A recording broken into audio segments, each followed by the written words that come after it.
Better Call Saul Season 1, Episode 8 is over, but we're just getting started here on Better Call Saul Live on Post-Show Recaps. And now, here are the guys who got their podcasting degrees from the University of American Samoa. I'm Rob Cesternino. Here's Antonio Mazzaro. Antonio, how are you? I'm doing great, Rob. I really want to make sure that I don't go off half-cocked tonight. Full cock tonight. That's right. My bad. I'll take your advice. That's fine. I'll do that. All right, Antonio. We're ready to talk about Rico. Rico's yes. Lawsuit. What did you know about Rico coming into this episode, Rob? Well, everything I know about Rico I learned from The Sopranos. Well, that's a pretty good start then. Yes, not Uncle Rico. Not Uncle Rico, no. Not Rico Bronya. Yeah. Oh, Rico Bronya. Yeah, we're digging deep. I like it. Yes. So we're talking about Rico, and I feel like this was a little bit of an odd episode of Better Call Saul because I feel like this was almost Saul no slipping Jimmy tonight. This was almost like Saul is trying to go legit. Yeah, and it's interesting because we know where he ends up, right? We know he ends up being the guy who is shredding documents with impunity, or just kind of like punishing documents at the end of season 4 in Face Off, telling his secretary to shred it, shredding everything. So it's interesting to see him here being full on like young lawyer, and this is really a Chuck episode. I mean, the Chuck in his full form here. Yeah. So Chuck is back, baby. Yeah, well, maybe. Maybe. We'll see. Until we let Chuck know that he's back, in which case Chuck is not back. Yeah. All right, so we got a lot to talk about here. We're live here on Monday night. It's March 23rd, 2015. We have in the chat room up on Post-Show Recaps a bunch of people talking about the episode. Plus, we're going to be taking your comments and questions during the episode with the hashtag PSRecaps. Also, on our YouTube channel at postshowrecaps.com/YouTube. And, of course, only 2 episodes left of Better Call Saul this season. The Better Call Saul finale will be in just 14 days, 2 weeks from tonight. Make sure you don't miss any of it. You can subscribe to our Better Call Saul podcast feed at postshowrecaps.com/BCS iTunes. All right, Antonio, how's your week been?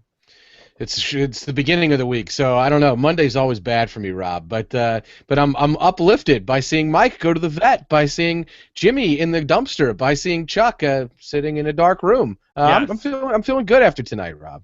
Is this able to help your melancholy after hearing that the Game of Thrones TV series will get ahead of the books today? Oh boy, that's it's one of those things where it's like being reminded that you're going to die. Like I know it's coming. Like I know it's happening. That's what it's like. You don't have to keep telling me about it, Just like let it go. Let me live in my own little fantasy world for a while. And you're reminded of these horrible things that are going to happen in your future, Rob. All right, well, let's get into this episode of Better Call Saul. Antonio, just totally broad strokes, what was your take on the actual episode tonight? Well, I think it's interesting because I feel like we talked a little bit about this last week, and I talked about it with Mike Bloom when we had the great episode that centered around another Mike in the context of this series. This is a show that's kind of given us a whole lot of different things, where we see Saul and Jimmy in the desert, we see some light comedy, we see a lot of different things. I think the show's starting to round into form from a narrative structure, and by that I mean we now see a case that might take place over a series of episodes. We see an actual tie-in with Chuck and whether his illness and the problems that Chuck has had throughout the course of what we know about Chuck will actually come into play, and they'll be significant. And we see Mike actually starting to begin his Mike thing. So if going forward this is a show that has Jimmy working on bigger cases and slowly facing these moral dilemmas once we've set the stage for that, and Mike getting into these story of the week criminal things, I think that's a show that I'm going to look forward to watching every week. But if tonight was the first example of it, it felt a little bit, out of place because it wasn't like the rest of the episodes. But I think I'm a little higher on this episode than it sounds like you, Rob. What about you? What did you think about tonight? Yeah, I felt like there was definitely fun moments, but to me this episode felt a little procedural about what was going on. Like, I feel like if this was a Breaking Bad episode, this would be like an episode about Walter White is planning a pop quiz for the chemistry class. Yeah, well, what do you want to study today, students? Na is sodium. You want to talk about that? Yeah, it's interesting. I I actually, at one point in my notes, I wrote, I can't believe this show just made the writing of a demand letter seem like a heroic action. Like, I've never seen a legal show where the lawyer is, like, frantically scribbling a letter in the bathroom, and that's, like, a big hero moment. So it was interesting to me for that, because it does smell like other procedurals, not to get into the bathroom or the dumpster there, but because you've got a lot of legal wrangling and legal showdowns and things like that. But even in that context, it still is Better Call Saul. So it's taking things like the writing of a demand letter and making it seem like it's a real life or death moment. So yeah, you're right. There, as you struggle with writing about or making a legal show, you're going to be in a position where you kind of trend in that procedural elements. But I think this show does a good job of making those procedural things seem really fun and funny. Yes. Also, only 2 episodes left this season. So I don't know what we're building to in the climax of season 1, but we're just very close to the end of this season and the end of Better Call Saul for a year to, again, interesting episode, but I don't know where we're getting to by the end of season 1, and I don't know how much further closer we move the ball tonight. Yeah, so you think by the end of this season, it's basically going to be like walking into a big celebration we're having, eating a piece of our cake and saying, we'll revisit in 6 months. Yeah, a little bit behind, and we're sort of watching the action behind some closed doors and not hearing exactly what we're saying. So, I don't want to be too nitpicky, but I just feel like only 2 episodes left now. Yeah, and that's true. I think we kind of speculated, is there going to be one story that drives the rest of the season? We talked about this last week, and I think that we're seeing some of that, and maybe it's this big case, because I don't know about you, but it sure seems to me like all the little hints with Jimmy calling Kim, is Chuck ready for this? And Jimmy saying, I know his partnership agreement inside and out. He can work for pro bono. I'm as bono as it gets. I do think all of that and the HHM thing, the kind of larger story we've been telling all season about Jimmy, there's no coincidence we started tonight's episode at HHM and that Chuck is back in the mix. So I do think we're going to have a real showdown, a face-off, if you will, over how this case is going to play out, because it does appear to be a really good case. Yeah. Do you think that Kim is going to sell out Chuck and Jimmy to the guys at HHM, and then they're going to come in and shut this down or take the case away? I wonder about that. She has no real reason to, except for her own personal gain, right?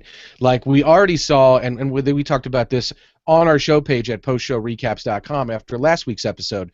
Why would HHM want the Kettleman's case back so bad if they were just going to settle? We saw a snippet of that tonight. They wanted the glory. They wanted the fame. And Kim deserved to bask in it, according to Hamlin. And I think that's a really good example of kind of where Kim is in the middle of. She could be like Jimmy. She sounds like she was like Jimmy. She sounds like she might have come up from the mailroom. Jimmy says to Chuck in this episode when we're getting in the cold open, when he says, yeah, I figured if Kim could do it, I could do it. It sounds to me like they were peers at some point in some way. She's the only one that seems to be hanging with the mailroom people. So we see her on kind of a different path, and maybe she will sell him out for her own personal gain, and that will be really devastating, because that we think about what Jimmy's done for her. Jimmy sent the Kettlemans back, so maybe Jimmy will be his own worst enemy by, again, being a good guy, which is a theme we've seen throughout the season.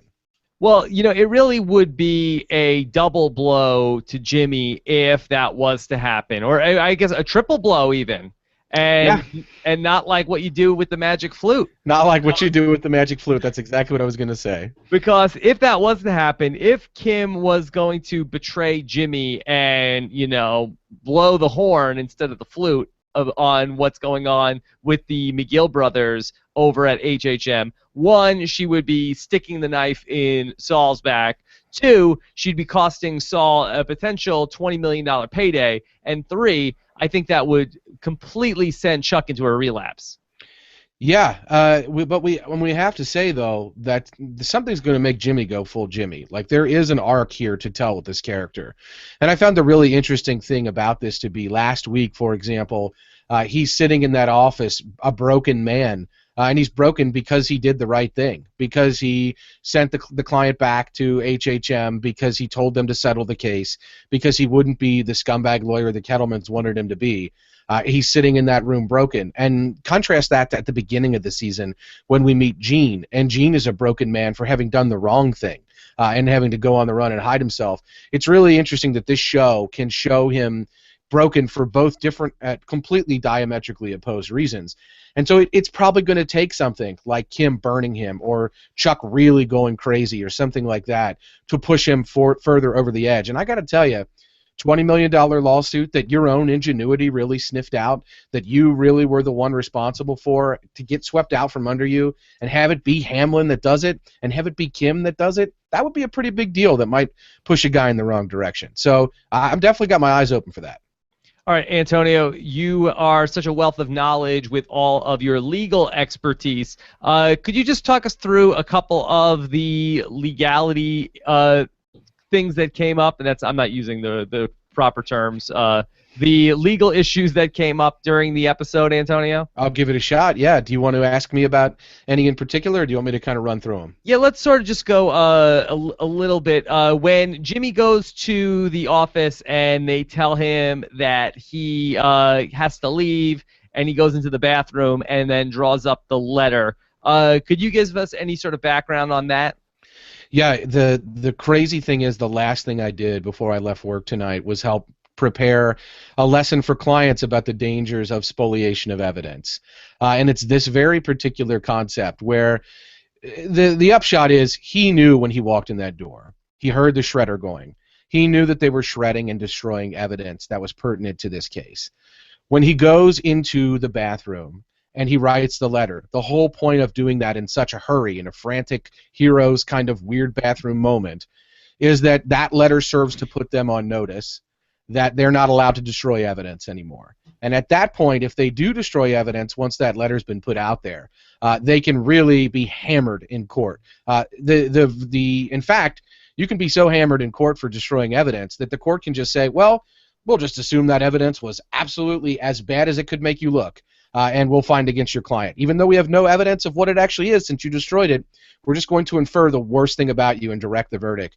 So his purpose of writing that letter in that moment was to say anything you do after you get this letter is absolutely a criminal act. So that was his rush to do that. Did any of the numbers in this episode mean anything to you? What do you mean? The numbers being thrown out? Like 11862 and all of these numbers they're throwing around. Are those things that do lawyers know what those mean, or are those just sort of just, nonsense numbers in the script? People that specialize in different areas of law know their particular statutes by chapter and verse, if you will. They know the numbers, they know the sections. I could call out certain things to you that are pertinent to the work that I do. And I'm sure you could too. Rob, what are some podcast numbers? Oh, you've got bit rate and stuff like that, bandwidth, yeah. Probably good with your SEO or your things like that, or particular numbers that are coming into play on download. So if you're a specialist in a certain area, you would know. The crazy thing about a guy like Chuck is that he knows it all. That he can apparently, according to the lawyer that comes in to meet with him at the end of the episode, he can pull things out of thin air. He can cite cases. He's sort of a veritable legal encyclopedia, not just in his area, but in any area. So it was rather surprising to see him just going off and quoting statutes off the top of his head and case citations at the top of his head. That's not very normal, since a guy like him probably practices in all kinds of areas. So he's clearly a very, very good lawyer. Okay, Jimmy taking the stuff out of the dumpster that had been through the shredder, is that legally admissible evidence? Yeah, I think the show did, by the way, a very good job tonight with the kind of the legal issues here in the broad strokes. So, of course, the debate would be, did he invade someone's privacy to do that? Was he on private property? Was it theft? That sort of thing. And there are a lot of legal holdings about when you put the garbage on the curb in front of your house, you subject yourself to having somebody look through that. A lot of times it's somebody from tabloids looking through a celebrity's garbage. Sometimes the feds are looking through a gangster's garbage. One of my favorite legal terms, Rob, is actually the word curtilage. Does that word mean anything to you? Yes, that's like what's in your knee. Yes, that's what you rip if you're a sports if you're a player like Kobe Carlos Bryant. Beltran doesn't have any. Oh boy, yeah, Carlos Beltran does not have any cartilage in his knee.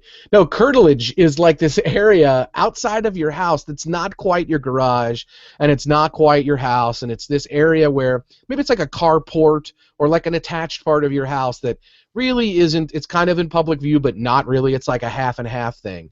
And there have been some cases about the expectations of privacy that attach there. If you're standing in your backyard, obviously, Maybe you have more privacy than if you're standing on your front lawn like Tony Soprano getting the newspaper. So that his argument's pretty valid. Like, hey, it's in a public place. It's trash. There's no padlock on it. There's no expectation that they should expect that that's going to be private. They threw it out and left it on the curb. Okay. Curtilage, also the formal name of the tabulator. Yes, Curtilage Clark. Yes, that is. He's actually Curtilage Clark the Fourth, isn't he? I believe so. I think he's in a long line of Curtilages. Okay. In terms of the money thrown about, $20 million, that figure to Jimmy seemed like it was out of this world. Chuck was trying to say that he felt like it was conservative. In your mind, did that sound like a reasonable figure to be thrown out? Like, how are we supposed to interpret that $20 million figure? And again, this is $2002. I think we're supposed to interpret it as Chuck really thinking that this is a big-time case. And it sounds reasonable to me because, I work in class action and large-scale civil litigation, and those numbers don't surprise me when I see them because in a class action suit like that, you're representing a whole lot of people. And, of course, the number he's asking for at 20 mil, they would probably settle for 10, 15. So 20 is not that big of a deal. But for 12 locations, it seems like an awful lot. But what he's talking about is the conduct that he's accusing them of, basically fraud, violating interstate commerce laws, bringing in this sort of racketeering and influenced, basically bringing in Rico. You're basically saying, hey, if we can prove these things, certain crimes, there is such a desire to not allow them to happen that they'll do things like what they call treble damages, which are whatever your actual damages are, triple it, and that's what you can get for it, because they really want to discourage people from committing those crimes, like signing somebody like Michael Kadire. How dare you? I mean, my Reds wanted that guy, Rob. Come on. Yes, you're going to give up your first-round pick for him? No, that was the problem. See, that's the treble damage. That's the penalty associated because you want to discourage things like Michael Kadire moving from a team to the Mets. You're going to make a team pay a big price, and that's exactly what we're talking about here. Is that if you're going to go ahead and commit fraud like they're alleged to have committed, be prepared to pay. Not the Mets. No. Bernie that was Madoff. Bernie Madoff. No, he did. Yeah. Hello. No, we're just going to be in a situation where there is a big penalty associated with this, and it could be a draft pick or it could be treble damages. So, hey, 20 mil. I liked how Chuck spit that out. He finally, he really grew something in that scene. He hadn't said something really the whole time. He kind of mumbled out a couple of words, and then when he says 20 mil, he's like, 20 million. Yep, I'm very confident about this. That was good, Chuck. Was this your favorite Chuck? I mean, Chuck was good here in this episode. I feel like this was probably the best Chuck that we've seen. And I had no issue with the Chuck part of this storyline. I just feel like that we really did not set too much in motion other than we're talking about this case at the nursing home. And unless we find out that this nursing home is owned by Gus Fring or something like that, I just felt like I didn't see exactly where the drama was coming from that was going to get me really pumped up for next week's episode of Better Call Saul. Like, I feel like the Mike storyline ended up getting me very excited to see what happens next week. I probably won't be saying all week, like, man, I wonder how this is going to work out with the class action lawsuit with Jimmy and Chuck. Yeah, I mean, I understand that, and I think that's where the procedural thing comes in, and I think that they have to tread a very fine line. I think where you're really going to get the payoff in this is going to be from the character stuff. So, and I think that's why the episode ended the way it ended, with Chuck sort of breezing right into that mailbox, literally touching a cell phone, moving it aside, and pretending to be fine or seeming to be fine, and then really coming right back to it like a caveman in the wild, transported into Encino at some point with Pauly Shore. Like he just had no idea where he was at. So that was kind of an interesting way to end the episode, but I think that really shows that that's where they're going to be focused on, is the drama between Chuck and Jimmy, and will they be able to work on this case together, and then the stuff that they really sort of introduced with Chuck and Hamlin and Kim, and if Hamlin's going to come in and be involved in this case. That's where the drama is going to come from, not so much the actual case with the nursing home. All right, so do you think Chuck is cured now? I don't know. I don't think so because of that moment where he's kind of looking around and he's sort of hearing weird noises and kind of wondering where he is. Like he sort of snapped back to it and he drops the banker's box. But I think he might be able to kind of get beyond where he's been, and I think we might be able to see Chuck in some different places here. It certainly looks like that will be the case. So if Chuck, I took away from it that Chuck realized like, oh, I can do this. Interesting. Because I felt like that he was like having like the relapse, but then I felt like those noises stopped, and I thought then he was like, oh, I'm outside, and I felt like he ended up coming away from that. Okay, so it'll be interesting to see what they do with that in next week's episode. Yeah, it will, and that is that wasn't exactly my interpretation, but my interpretation all along has been at this point that where we are with what we've talked about with Chuck is that it is something with the nurse scene at the bedside. It's something that a lot of it is really in his head, and where that will end up, and if this is going to be the inciting incident that cures him, it's entirely possible. Maybe Jimmy will talk to him now and say, "Look, buddy, look where you are. You're fine," and maybe that'll be enough. Who knows? So if Chuck comes to the realization that he is fine, hypothetically, not saying that that's exactly where the show is going, but let's just play out that it did, would Chuck return to HHM, or would he continue to work on this case with Jimmy? I think I think that's the big kind of dramatic bone that we're going to have to wrestle over and figure out exactly where we're going to come down on that because he could go back to HHM. That's certainly been his kind of intent on paper for a while, but on the other hand, it's the case with Jimmy that really got him so fired up and put him in this position. All of this really stems from Jimmy leaving the wills there, and Chuck going from there. Rob, did you catch that in this episode? I have a question, and I would like to throw it out to the people in the chat room or anyone who's listening to this in the archives. Chuck, when Jimmy's first introducing Chuck to the lawsuit and basically saying like, hey, look, I found this pattern of things, charges, this sort of things happening.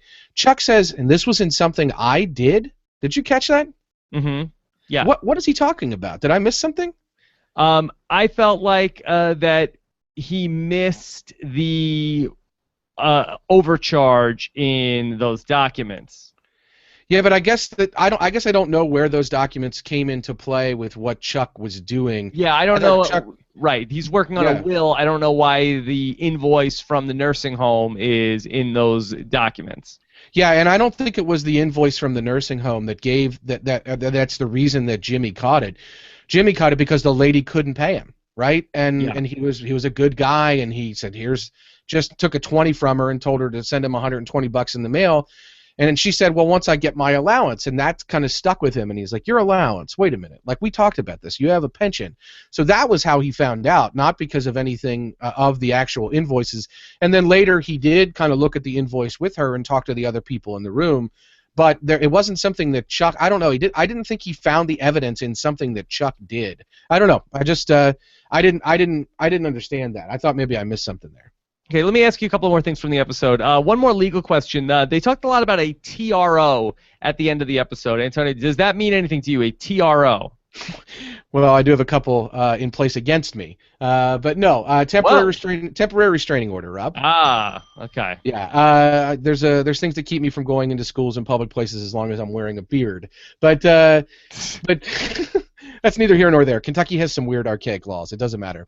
We temporary restraining order. The allegation would be that they're keeping him away from his clients at the job, and he could sue, right, to get a remedy to allow him to get back and talk to his clients. But by the time that he has the whole lawsuit and it's all sorted out and they get a verdict 2 years down the line, how much money will he have lost because he hasn't met with his clients? So TRO is what they call injunctive relief. You've heard of getting an injunction. TRO will allow him to get an injunction, and it will restrain them from keeping him out of their business temporarily while the lawsuit's pending. Okay. We haven't talked much about the opening title sequence. We talked a little bit about the music at one point, but we haven't really talked about what they do in the opening titles, and it's always something different. This week it was very unique. It was a series of neckties being crawled on by tarantulas. Is that what it was? Because once I saw what it was, I closed my eyes, Rob. Why? Are you No. arachnophobic, Oh, Antonio? I like clinically so. Clinically so. Like in some of my favorite seasons of Survivor, I mean I know how the editors work at this point. When there's certain music or certain scenes that are happening, I learn to close my eyes. Please, God, anyone who's listening to this, if you send me a picture of something, I really it's going to be horrible for me. Please do not do it. I'm begging you. I'm Is this being reverse psychology? Do you very love serious. spiders? I cannot stand them, Rob. Do you have any giant fears besides Survivor being canceled? Boy. Like Uh, you don't have to say what they are, but I'm telling you, like I'm yeah. almost breaking down just thinking about it, man. Yeah, It's I rough. would say I'm one of the people that I really don't care for the clowns. Clowns, sort of like people in like face paint. I don't really like that. Yeah, it's interesting because of course there was a very famous scene with the spider on Breaking Bad, with Drew Sharp Yeah, in is the that Drew desert. Sharp's tarantula? Oh God, even when you say the word, it gives me the chills. No, but when I was listening to the Breaking Bad Insider podcast, Vince Gilligan was talking about how he and his girlfriend are driving across New Mexico, a place I've always wanted to go, even before Breaking Bad, and they're seeing those spiders just kind of crawling across the road. And their migration seasons, and I'm like, never going to New Mexico. That's it, done. Don't need to go there. So actually when I met Louise Johnson, a fine patron of Rob Has a Podcast. Yes. She came from Australia, and I said, well, let me talk to you a little bit about Australia, because I heard you guys have terrible arachnophobic issues, and she went on and told me everything about all the issues with arachnids in Australia, and I said, Louise, I'd love to visit your country, but I'm never coming. Yeah. Yeah, so Wow. it's rough, man. I'm telling you, this is a major problem I have. Okay. Well, let's just talk about the opening title sequence. Should we be Yes. taking anything away from what Vince Gilligan is showing us in these? Is he just having fun, or is it like, hey, tarantulas and ties? They both start with T. That's funny. I mean, is there anything per episode or per season that we should be looking into these? So from what I understand from interviews that Vince Gilligan has given and from the Insider podcast on Better Call Saul, their whole intent with the title sequences, both with the music kind of ending abruptly, with the styling of the letters, the font and everything, and the weird kind of home video style presentation of them, is kind of in keeping with what we saw at the beginning of the first episode, where Gene, aka Jimmy, aka Saul, is watching his old commercials on the TV screen. We talked about how Vince Gilligan is like the VHS master because he appeared on Community in a VHS tape in a Pile of Bullets game. So they want to create the look of this sort of weird home video, late night cable, early 2000s commercial. And that's what they're doing, showing scenes usually from Jimmy's life as Saul. So we've seen his bus bench, we've seen his Statue of Liberty, we've seen Cadillac driving down the road, and I guess we've seen now spiders and ties. I don't know what the connection with that one is. But I actually thought tonight when I was like saw just a half second of it, I thought, wow, somebody at some point is going to put together a Hold on. montage. Did you of just every see one a of half these. second of it because that's when you closed your eyes? Yes, it is. Okay. Yeah.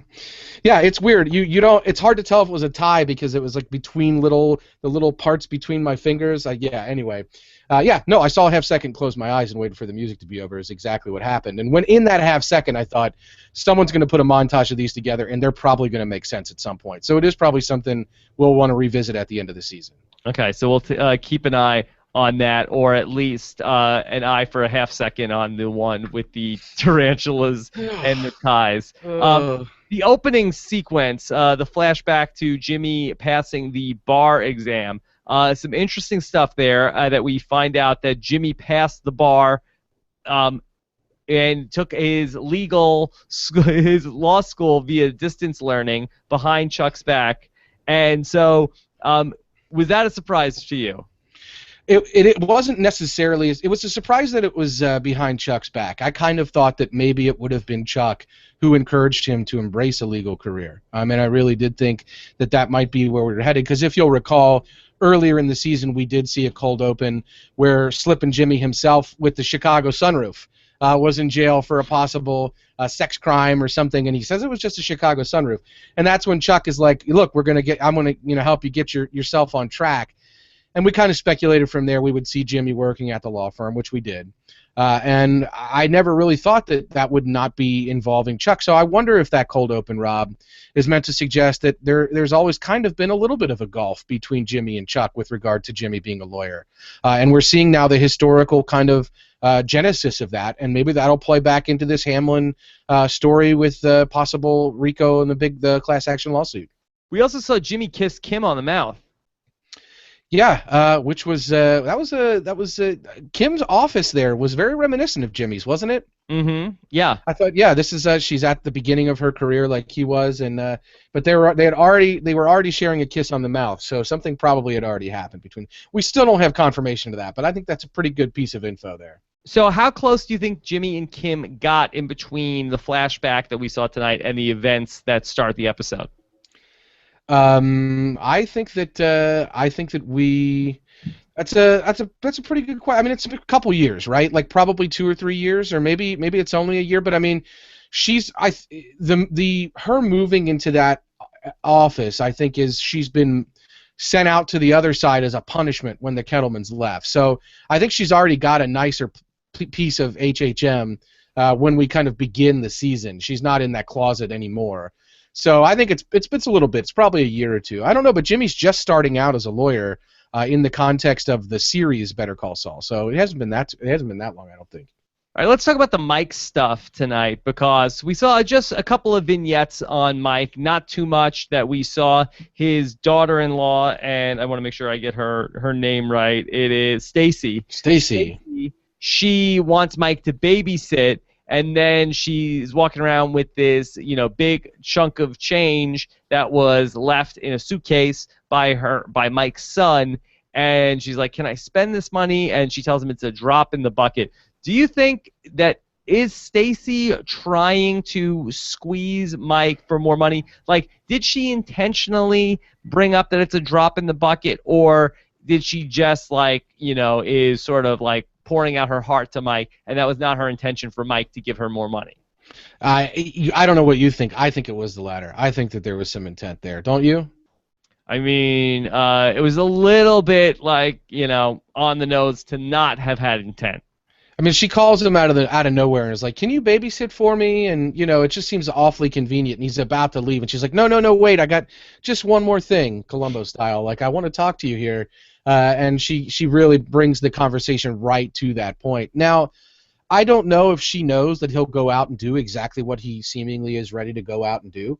Mm-hmm. But she definitely, I think, wanted to get something out of him more than just a free babysitter. Okay, and so Mike says to her, right? He says to her, like, whatever you need, whenever you need it, no imposition whatsoever. He's telling her all these things. He's opening the door for her to ask him for money. Yes, and Mike goes to the veterinarian and asks him if he still knows his people. A little bit of a pet peeve with the coming attractions from AMC, that I really hate it when a TV show gives you something that happens like in the last 60 seconds of the episode in the coming attractions. AMC is a pretty big violator of this, aren't they? Not with Mad Men. Not with the Mad Men. Mad Men gives you nothing. Mad Men gives you nothing. Yeah, so they give you like these weird like seemingly I don't know, just like weird beat poems with like half phrases that are shuttered out and just kind of pushed aside out of people's mouths. No, you said pet peeve and I was laughing because it was about the vet. Vet. I know you didn't intend that, but it made me funny. Maybe you did intend it, Rob. I don't know. Did not. But yeah, pet peeve. I think that's true. I feel like that happens. I feel like that's happened with Walking Dead, hasn't it? It probably has. It's just like if the entire crux of the Mike subplot tonight is that Mike goes back to the vet at the end of the episode and says, "Got any work for me?" And then that's in the preview. I didn't need to watch the episode if that's what Mike's story is, of him getting to the point where he goes to the vet and says, "Got any work for me?" So, yeah. I mean, don't do that. Yeah, it's tough because I know that the point of those teasers is to really get the people who are watching that week's to go watch the next week's, right? They're not for any other reason than that. And I think they know that one of the more compelling things about the show is Mike. And when you point out something like the Jimmy and Chuck storyline not having a lot of dramatic kind of tension that's driving it forward, What else are you going to do but show Mike talking to that vet and make that seem like that's a much bigger element of the episode instead of that being the thing? Mm-hmm. If you're using these teasers to try to drive people to watch next week's, I probably would have seen that if I wasn't watching it every week and thought, shoot, man, I got to tune in next week. He's going back to that vet and asking him what we can kill. I mean, so I think that's probably why it's there. But, yeah, it's money, man. Money's driving the decision there to kind of compromise the art. I'm sure Vince Gilligan's not totally okay with that. Yeah. I'm sure that this was a tricky episode for the AMC promo department to cut a commercial from. Yeah, I mean, what are you going to show? Like, oh, Chuck's dropping a banker's box. What drama? Like, I mean, yeah. So wait, let me get the tape. So I'm put these shredded pieces together. Holy cow, he found another piece. This is great drama. Yeah. Jimmy's in the dumpster. Like, how did he get in that dumpster? Yeah. So I pity them for having to kind of drive that forward, because this is a show that was taking a little bit of its time with tonight's story, the A story, and so you can go the Mad Men route where you just show a bunch of non sequiturs and things that don't make sense and make it sort of absurdist, or you can really, and it's not like The Walking Dead where you can just show them killing walkers. You really have to show something dramatic happening, and like I said, Mike drives a lot of the fun drama of this show, so it makes sense that they would show it. If you had a choice, what would you choose? The Mad Men version or the, more meaty version? I love the Mad Men version for its absurdist hilarity. Like, I almost think that at this point they're it's just fun to watch. Yeah, they really know what they're doing. Yeah.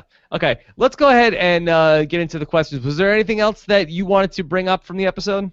There was one thing, and I think I think we might have covered it, but I did want to know.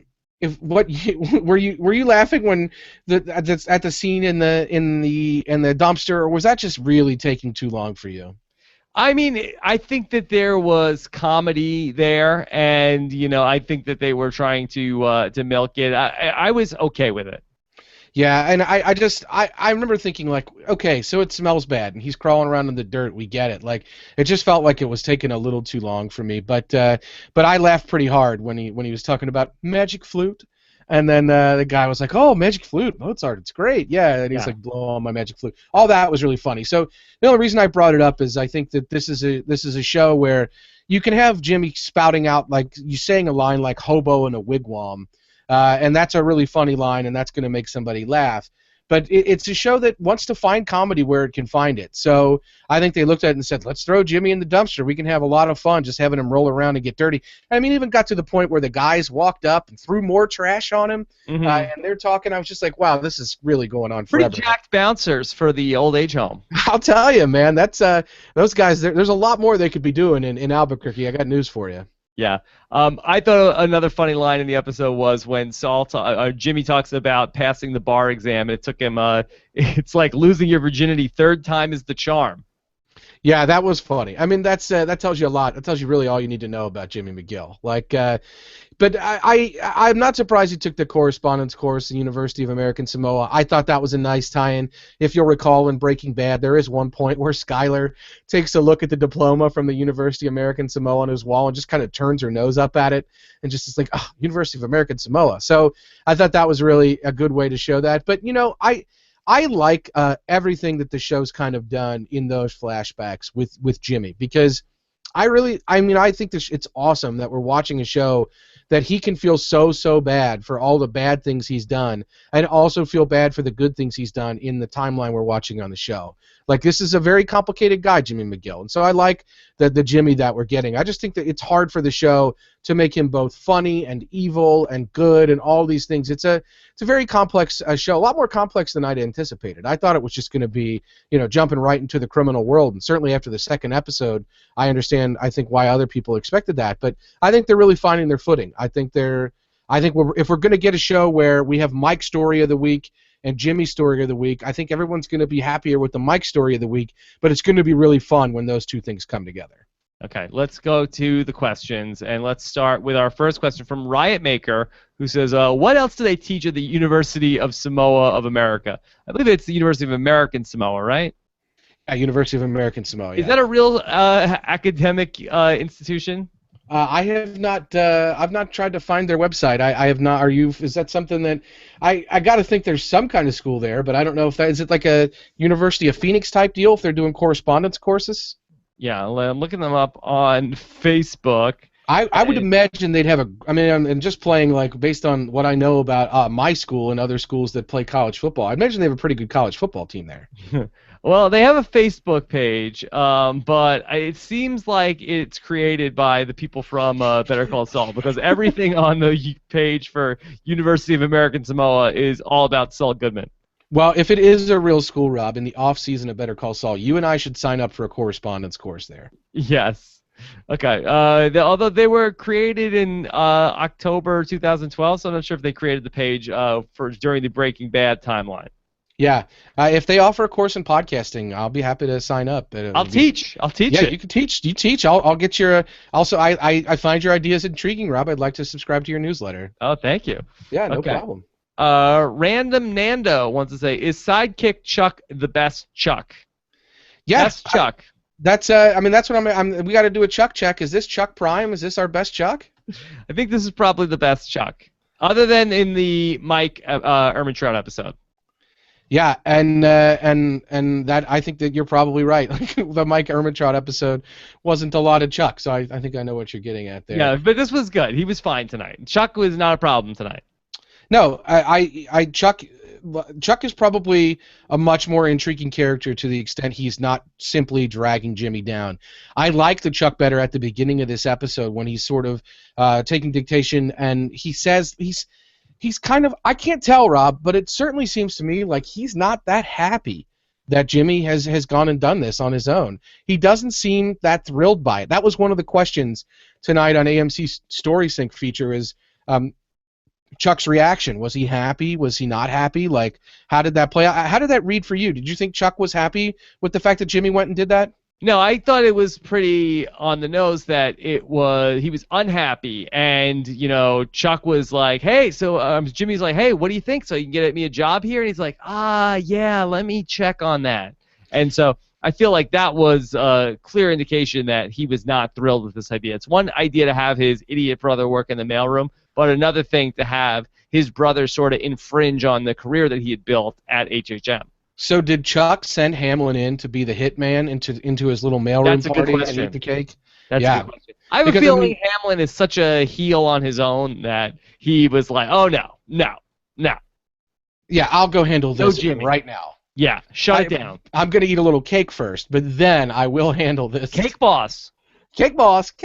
Yeah, that might have been what happened. That might have been a little Buddy Velastro or whatever his name is. Okay. All right, so this one's from Jason Burning, Rob, and I want to throw this one to you because you already talked about it a little bit. Jason says, Darts Aroni. He says, I got to say, Better Call Saul just isn't doing it for me. It's turning into just another Case of the Week lawyer show.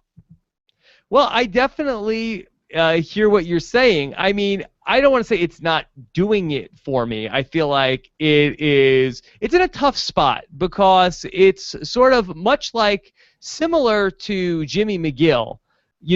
This show's Big Brother is, potentially the greatest drama in the history of television and is a real, Chuck McGill of an imposing figure. And here's Jimmy, this upstart show, which is sort of has, the same last name for all intents and purposes, and people are sort of looking to it to be the next Chuck, to be this next giant, and it's definitely a different thing. And so if this was a new show, I don't know if we would be holding it to the same standards of like, come on, let's go.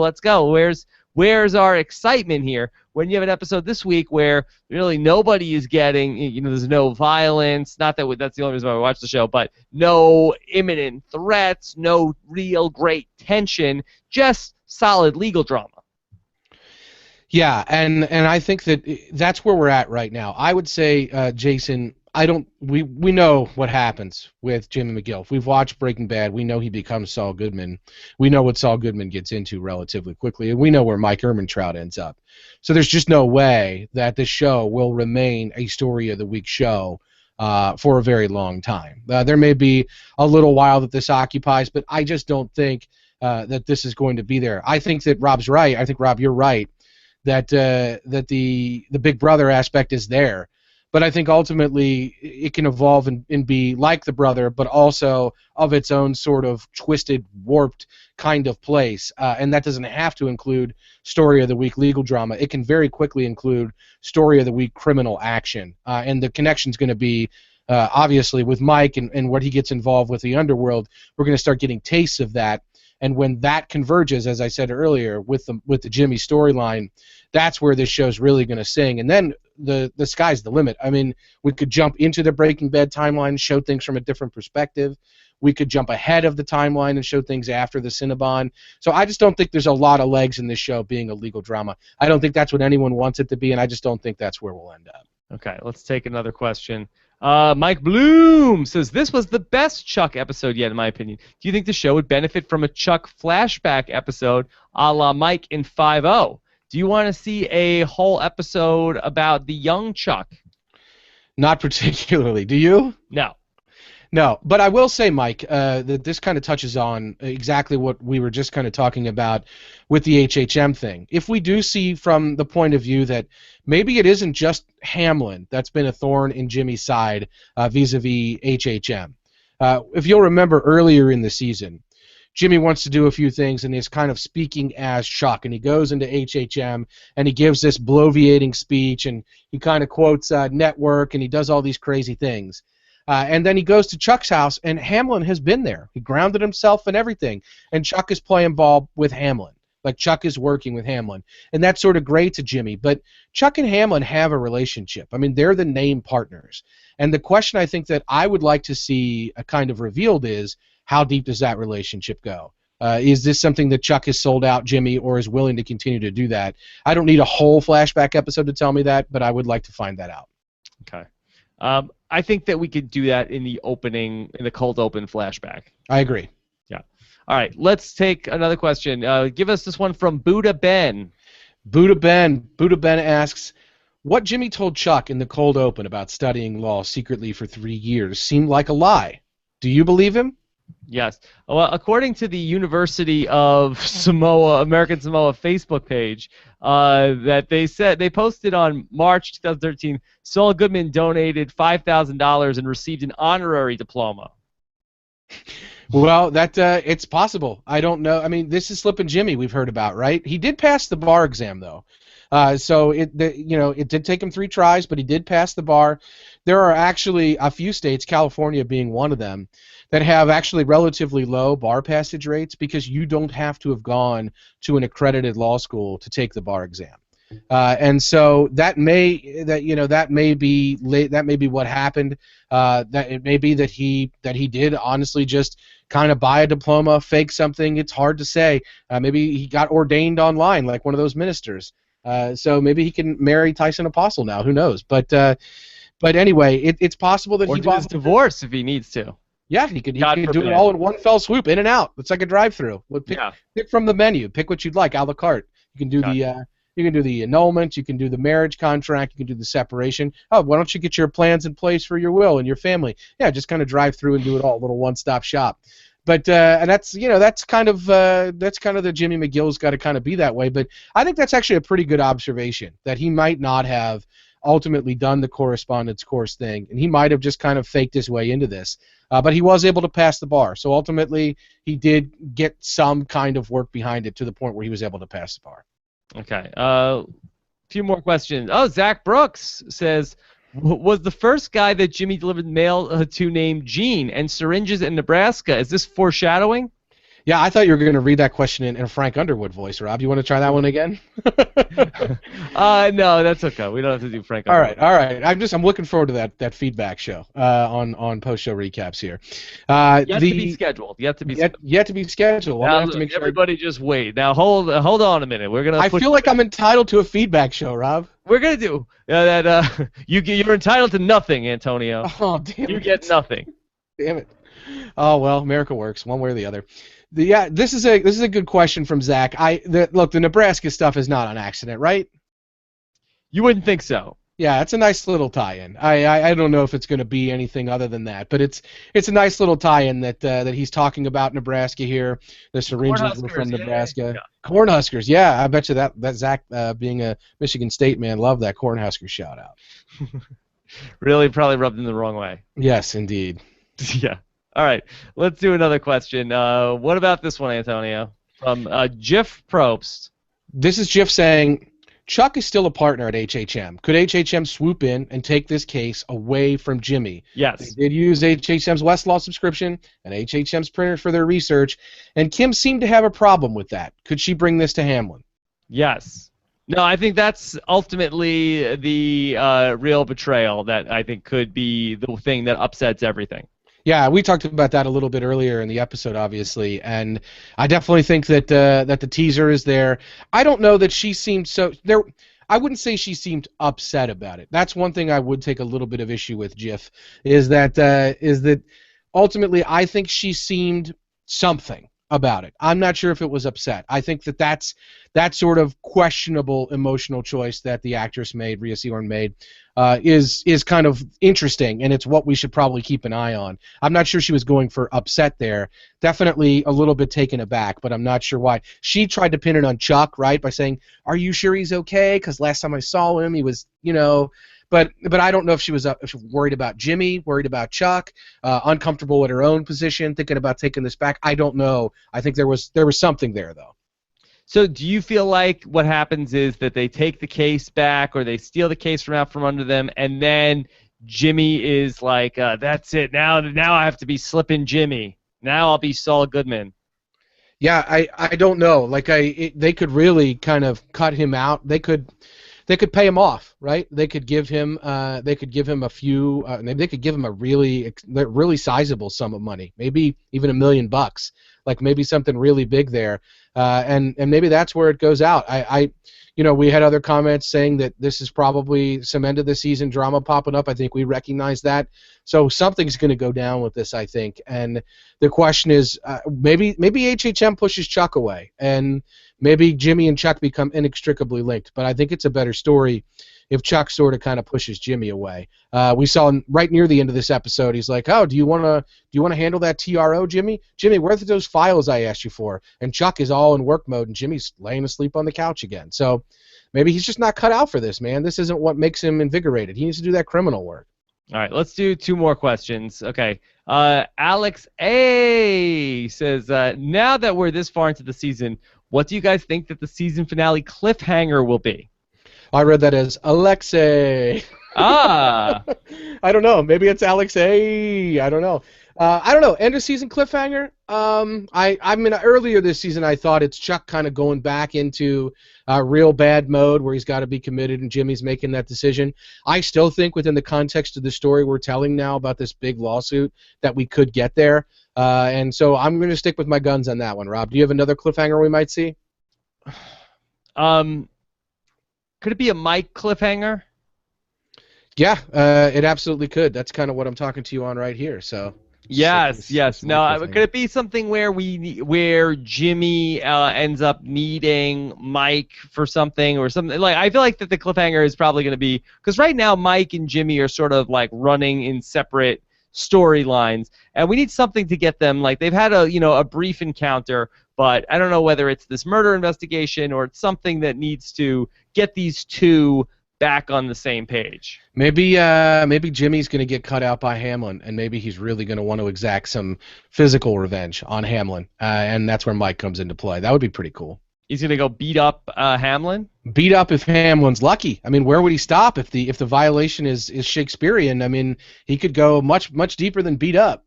Okay. All right, let's do one last question, Antonio. Yeah, this is from Chris Berger. Chris in the chat room still, so thank you, Chris. Duke Forrest on Twitter. Says, tell me if I'm reading this wrong, but did Magneto just eliminate the world's electromagnetic field? What do you think, Antonio? Is that what happened? Is that why Chuck is able to leave the house? Is that something that plays on your radar, Rob? Are you a big X-Men fan? Not a big fan, but I've seen a bunch of the movies. I enjoy them. I think it's more likely that Jack Bauer. I like Captain Picard. Well, of course you do. Yeah. Yeah. Jack Bauer did not prevent an EMP bomb going off in Los Angeles. A pulse, and yeah. the pulse from that EMP took out all electricity in New Mexico. Okay. I think All that this right. show exists in the same universe as 24. I want to believe. Probably does. And also it's at the height of 24 also. That's what I mean. So I like to think that all this is going on in Los Angeles and New York, and nobody is any the wiser down there in New Mexico. Paul Borges in the chat room was asking for, what's the movie quote tonight? There was a direct quote from Jimmy Stewart in the movie Bell Book and Candle, which is a late 1950s movie with Kim Novak and Jimmy Stewart and Jack Lemmon. And I only recognize that because I'm a big fan of the movie Vertigo by Alfred Hitchcock, which Kim Novak is in and Jimmy Stewart is in. So I know the other films that they've done together, and I've seen this film. And so when I saw Jack Lemmon sitting there on the couch, I recognized it. But I guess that's the movie shout-out from tonight. Did you catch another one? Yeah, I thought when Jimmy is trying to get past the bouncers, and they're like pushing him around and telling him he can't come in, he's like, what are you guys doing, making Soylent Green back there? Yeah, good call. That is another one. That's an excellent call. There's a Soylent Green reference as well. All right, so Antonio, what do you want to talk about for a hashtag tonight? Well, I mean, I don't know. We talked an awful lot earlier in this episode about curtilages. Curtilage, yes. The curtilage Clark is a really good hashtag, I feel. What about vet peeve? Vet peeve is excellent. I think vet peeve is where I'd... Can you quickly... do we want to make sure there's not a vet peeve, something that's gone on there? Because I'd hate to see... Unless it's happening simultaneously, I think we're probably okay. Okay, so vet peeve is good. I like that one. Yes. Curtilage could be tough to spell. Yeah, I don't want to have to spell that. And Google is probably going to correct me if I look it up. So there you go. Yeah, there you go. All right, so... Did you mean curtilage, Clark? All right, Antonio, great work this week. What's coming up on the Justified podcast? Oh, Rob, Justified is rolling in a full, out of control, Back to the Future 3 style train on the tracks, kind of heading toward a crazy chasm at the end of the season. This is just really building. Do I need to think fourth dimensionally? You're not thinking fourth dimensionally, Rob. It's just not happening. And these are my children, Jules and Vern. Yeah, but, and then there's going to be a kid that points at his unit. By the way, Rob has a podcast history. I was the one who sent you that video long ago. Yes, very good. Yes. So I know exactly where you're at with that one. The circle is complete with that. No, Justified is really building to a very dramatic conclusion, and Josh Wigler and I are having a lot of fun talking about it here on Post-Show Recaps. You're talking with Josh about Walking Dead, right? Walking Dead season finale is coming up this Sunday. We'll do our Walking Dead feedback show and then bring on the Walking Dead season finale this weekend. And also, Antonio, I was listening to you last night talk about the first 2 episodes of Community with Mike Bloom. The great Mike Bloom, who loved this episode of Better Call Saul tonight. We like the Community, and there's some interesting stuff about this season and the move to Yahoo and the kind of meta theories that are developing about how Dan Harmon is talking about that move in the context of the characters on the show. So we talked about that at length. I think that Mike found it really interesting. I know I did. And so we'd love to talk Community with you guys. Let us know. Are you doing weekly recaps on Community, or are you going to be checking in throughout the season? We're going to be checking in throughout the season, and unless there's some, probably they're going to do another paintball episode for Community fans this year, and we'll probably check in after that and compare it to the other 2 and talk at length about the other 2, and then anything else really significant that comes up, we'll probably check in. Okay. Also, we kicked off Season 4 of the Seinfeld Recap podcast as well on postshowrecaps.com. So a lot going on at Post Show Recaps and at robswebsite.com. All right. So we'll be back next Monday night. Only 2 episodes left. Thanks so much, everybody who checked us out live and in the archives. Thanks, Scott St. Pierre, for pulling the questions. And we'll be back next week. Take care, everybody.